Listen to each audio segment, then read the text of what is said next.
In this video, I'm going to give you an example of a movement assessment that I do on my clients. And this assessment is available to you as well. It's going to be free, and the link to apply for this is in the description below. All you need to do is be willing for me to share what we do online like this. All right, so what we're going to do is I'm going to show you a video of a client of mine called Julie, and also I've actually got some updated footage of her moving after 1 month of doing some exercises. So it's going to be a nice little comparison for us to see how she's moved back then. This is the before and how she moves after. All right, so to start with, we're going to have a look at her posture. We're going to see how she's moving. So we get her just standing still, and then straight up, we notice that her right foot is pointing outwards a little bit. Her left foot is pointing more direct, which is good because that gives us something to ask questions about, gives us something to look at as what's happening with her right foot. Then we're going to look at her shoulders, and we just notice that there's ever so slightly a difference between the two shoulders. They're not quite level. And then if we take a plumb line down from her nose, where is that? Okay, so not too bad, but she's shifted a little bit to the right, and you can probably see that there as well. So nothing, oh, and this right hand is coming forward here. So nothing to worry about too much, but there is definitely some postural imbalances here that we want to have a look at. All right, so now we get her to turn to the side. And what I'm looking for here is, does she have a straight line between her knees, ankles, hips, shoulders, and just that little mastoid process at the back of her ear there. Right, so if we draw a line up from her ankle and we think of that as a line of gravity, she's not doing too badly, to be honest. You see her ankle here, boom, and her shoulder are pretty much in line. Head's a little bit forward. We call that a tech neck, you know. But the interesting part here is her hips, right? Her hips are forward here. And so if we were to draw this line, we end up with, that's not the best drawing in the world, but we end up with what we call a bit of a sway back. So she's not into her hips as much as she could be. So what we want her to do is be able to utilize her back muscles and her back chain more and really start to strengthen all through this area and stop compressing in her lower back right here, which is probably what is happening. We also want her to stop compressing in her neck. So her head needs to come backwards a little bit, and her hips need to come back a little bit. She looks a little bit hyperextended in the knees here on this posture as well, and we can work on that. Her arms, interestingly, are quite forward. I noticed that when she was standing forwards as well. So is that something that's to do with tightness in the front of her shoulders? To be investigated. I'm not sure yet. Right, now we need to look at her from behind, and we're just going to see, do we have the same things happening? So let's take a plumb line down from the middle of her head. Boom, boom. Okay, she's looking better, but if we think of her general posture here, and we think, okay, we've got, let's just fast forward at the back a little bit just to see. Yeah, okay, so her right shoulder is up. You can see that. We've got this line of the shoulders that isn't quite level here, but also this is what I find really interesting. We've got our hip joints in here somewhere. We've got our shoulder joints, well, which we actually want a joint really on the middle of her collarbone, so about here, and we've got our ankles over here. This does not make a nice stacked posture with gravity. What it makes is a person, or it tells me that the person is unstable. Right, so let's go back to her facing the front, and that's interesting. So facing the front, if we take those same markers, so middle of the collarbone, hip joint, which is actually further in than you kind of think it is, knees and ankles, we're better here for sure. We're better. Okay, but we are not 100% stacked the way we should be. And you can see that even more on this side here. That left knee is collapsing down and in. Interestingly, she does have problems with her left knee as well. And so that's kind of more visible in this situation. No, I didn't get that one quite right, but that doesn't matter too much. Okay, so as she turns, for whatever reason, she decided to get even more stable with this sort of pyramid posture, as opposed to the more stacked posture and more alignment. And then when we go from the side, again, we're seeing a little bit of that hypermobility in that knee, sway back posture here, and not too bad, but a little bit of the tech neck here. All right, so now we're going to get her to move and see how she actually takes this body with these imbalances we saw and moves. Okay, so I've asked her to squat down as far as she can, and her feet have gone wide apart. So boom and boom. Good news is this foot looks pretty good here. So if we look at her ankle and her foot arch, which not collapsing down in, this side is a little bit more inwards. So that's interesting. Let's just see how she goes through the squat. And oh, can you see that? She pushes all her weight onto that left side. Okay. Sorry, onto her right side. This is her right here. Her left leg is not loaded until towards the end. She shifts back a little bit, but she's not very comfortable there. All right, we're going to have a look at her feet and see what happens here. So the left foot unloads. Can you see these toes come up here? And so this is unloading. The right foot loads. Both feet turn outwards with that pressure coming down. But this ankle really is collapsing in. There, you see that? And so this knee is the problem knee. And you can kind of see her body is trying to protect that knee. It's trying to protect it by loading onto this right side, but it's not really doing a great job because we're getting rotational forces through that knee as she squats down. Okay, let's have a look at her move this way. All right, well, the good news is if we take a line from her head here down, what we're looking for is hips to move backwards, okay? That's kind of the main thing. We don't want the knees to move too much forward. So let's see how she gets on here. So hips do move backwards, and you can see up until that point, the knees haven't moved forwards much. So this is actually really, really good. Then when we get to here, what we will be looking for is less knee movement and more of a drop through her butt going straight down, swinging around that knee joint. But actually it's driving forward, and then she actually finishes. That's the end of her range. Her back looks good though. She's not rounding it, which is fantastic. Obviously the head is a little extended, but that's because she's looking out in front of her. So things are going really, really well. There's a lot of stuff we can work on, but I really like the fact that she's loading into her back chain here. So let's have a look at it from behind.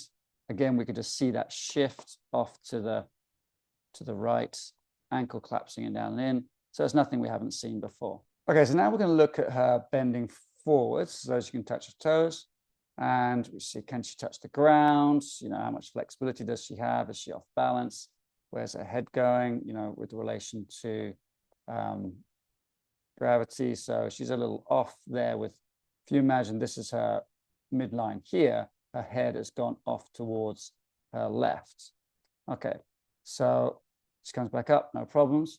Now, also what we're looking for here is she moving into her back chain? So does this all go backwards? And does this go forwards? Let's have a look. Yeah, it's not too bad. She does move her hips backwards. But is she straining into her lower back? Is she moving her hips as much as possible? You know, if this is the line of gravity here, all right, where are we here? She moves backwards a little bit, but she does okay. And the hands are off the ground. We're not getting all the way down in this motion. Her knees are locked out, hyperextension.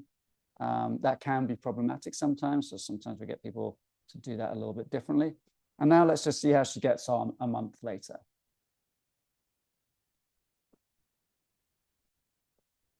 Okay, so she's getting herself into position for this forward fold.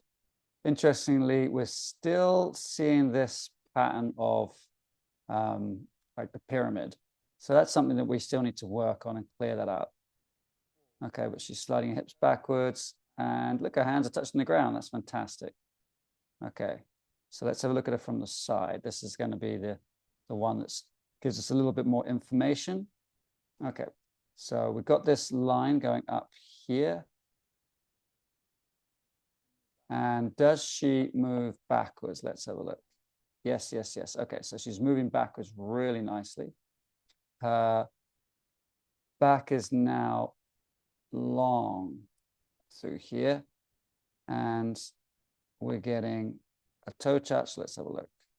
Yeah, she's touching the ground, which is fantastic. You notice that the knees look to me slightly less hyperextended now. We've got a bit more of an angle through the back here. So she's utilizing her back chain way better than she was before. That's not bad considering it's just been a month. All right, so now we take Julie outside and we're looking at the way she's walking. She's going barefoot on concrete, which is not ideal. Perhaps you should have used shoes here because the concrete is pretty hard. It can cause some different reactions in the body. All right. So what do we have when she lands? Let's have a look at her from the front here.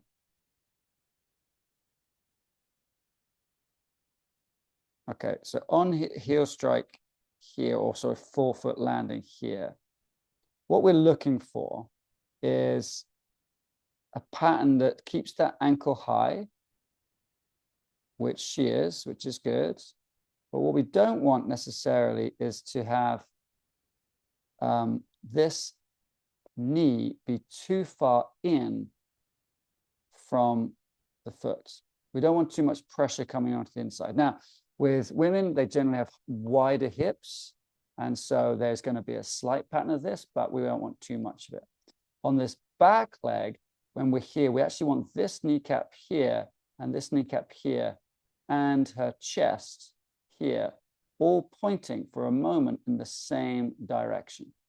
And we're not getting that. We're getting chest pointing this way, kneecaps pointing sort of straight, but this knee on the left this knee is definitely pointing this one is pointing here, and the chest is beginning to go towards the left.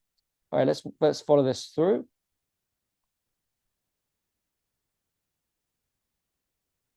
And you can see the way that kneecap pointing outwards is actually pulling that foot to be pointing outwards as well. And then we get to here, we now want this ankle to remain high, the knee to point a little bit to the left, and the chest to point to the left. And you can see her chest is still pointing, sorry, to the right. Her chest is still pointing to the left. So if we go here, boom, this arm here is pulling this chest that way, which is great. That's how it should be. This hip is coming forward. We've got a bit of sort of difference in the rotation between here and here. But as she comes through and gets to the same position, so it's just toe off here, there. Do you see her chest is still pointing that way, or almost pointing to the straight?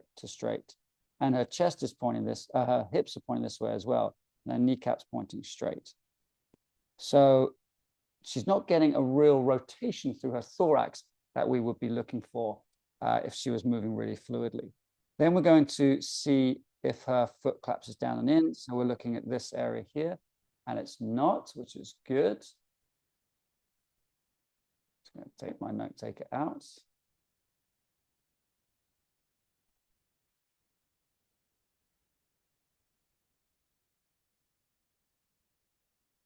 So what she's got really going for her is her ankles. They are not collapsing down in, her arches are good.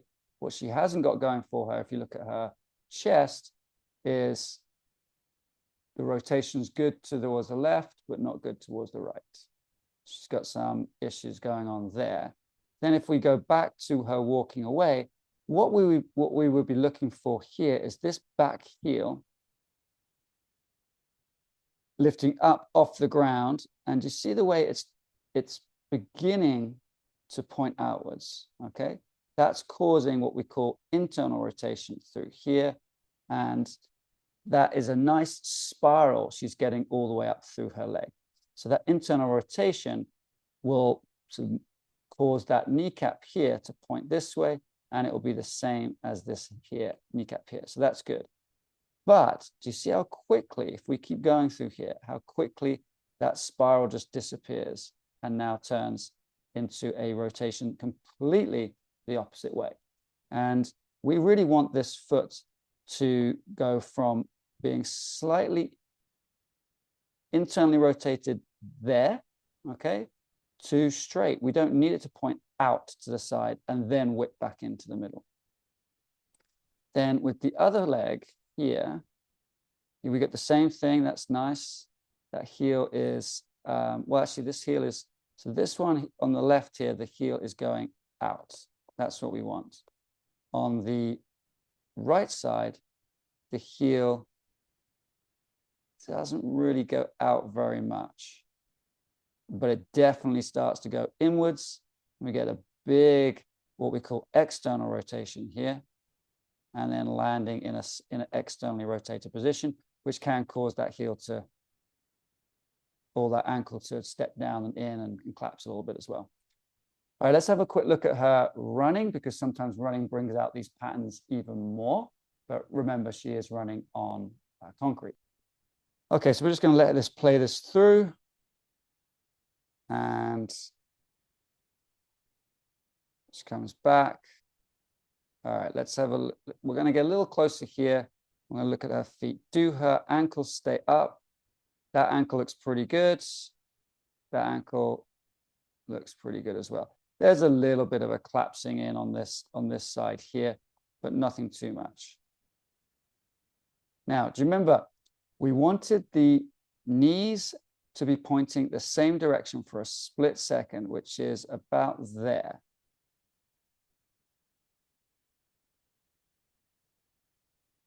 That spiral looks really nice. For a split second, it looks really nice just here. This is fantastic. Something really to build on with her. Sorry, it's actually going this way. Something really nice to build on with her. But then this next bit here, there, it suddenly changes direction to start whipping outwards. Then from the front, when that foot lands, what we want here is a really nice bow type thing. We don't want this collapsing inwards at all. We want it nice to be a nice high ankle, good bows here, internal rotation at the back here, chest going the other way, chest going the other way, and head moving a little bit left and right. And so what we see from her head, you see her head remains pretty much still. We want the head to be landing, especially on something hard like this. We want the head to be landing over the foot. Okay, so she got it here, but she's getting it because this swings up underneath. So let's follow this through. Yeah, so her head remains still, but actually what we want is a head to move side to side. We want to see the head move left and right. We don't want to see the feet having to swing underneath the body, as that tightens things up in the hips and the knees. Let's look at her running from behind. So this is really good. She's got a good high drive here, good forward drive here. This looks nice and powerful. There's a good spiral happening through here. But then again, we get that little whip of the heel.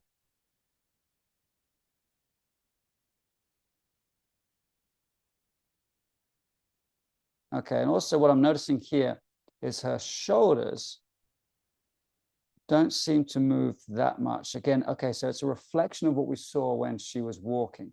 So is her chest pointing to the right? Maybe. Is her chest pointing to the left? Definitely. Is her chest pointing to the right? Maybe. Definitely. Maybe. Definitely. So we can see, again, that's the main problem, is these two things are not talking to each other. And I think this is a little twisted and rotated, which is going to cause some problems in her knee, which is exactly what she's got.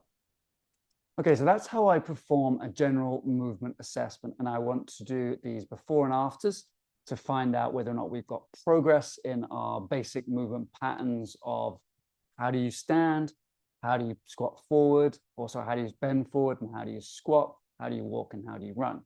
Now, all this is important for people who have back pain and scoliosis. And I didn't do a scoliosis examination here.